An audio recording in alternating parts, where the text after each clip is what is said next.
So I'm not going to show you the full process of removing the ignition coils and the spark plugs, because that's going to be too boring and take way too much time.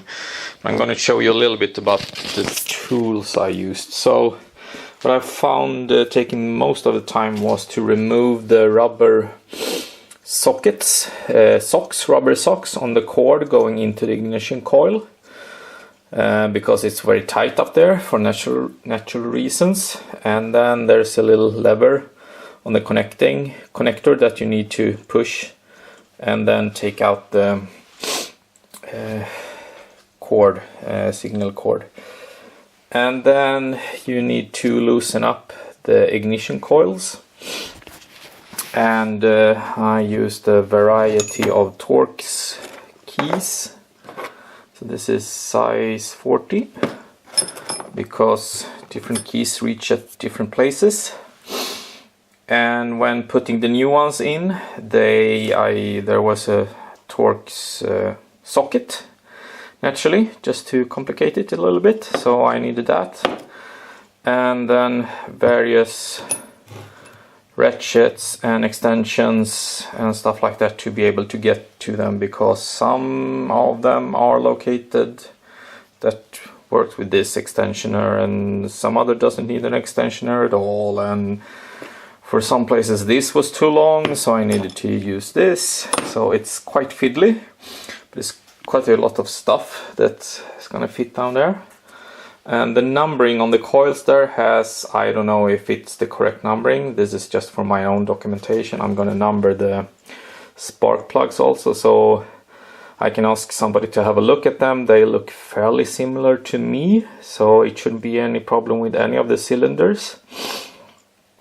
But I'm going to give the spark plugs different numbers also, and then I know if there is a specific coil connected to that specific spark plug. To remove the spark plugs, you need a spark plug socket, naturally, and this extensioner you need also, because the spark plugs are buried deep inside in the engine, so you can't live without this. And extension also, and ratchet, and also then it's just to unscrew them and screw the new one back. The torque is 30 Newton meters, if I remember correctly. Look it up yourself.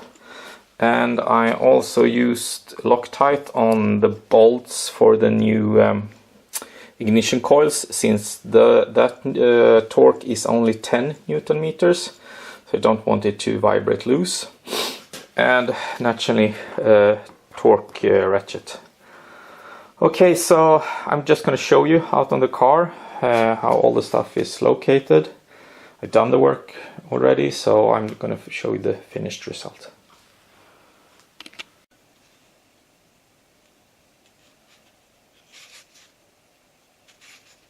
So I'm trying to use a flashlight here as my light for the camera, so sorry if the lighting is kind of weird.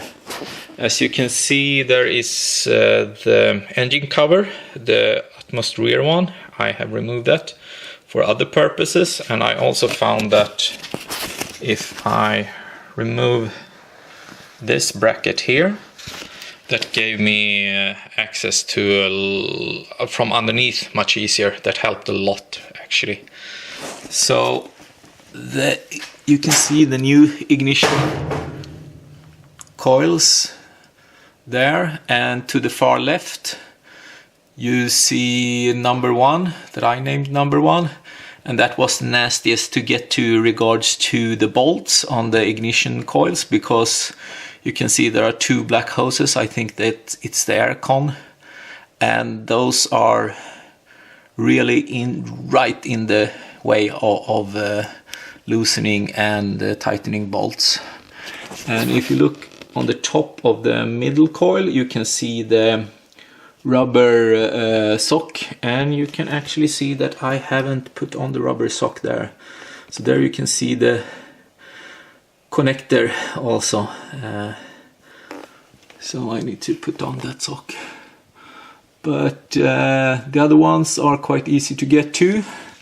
And you might think you could use a straight socket to the top left one there on the far right ignition coil, but actually the edge here stops you from using an extensioner, so that is actually more complicated to get to than what it looks like. Okay, let's go to the other side.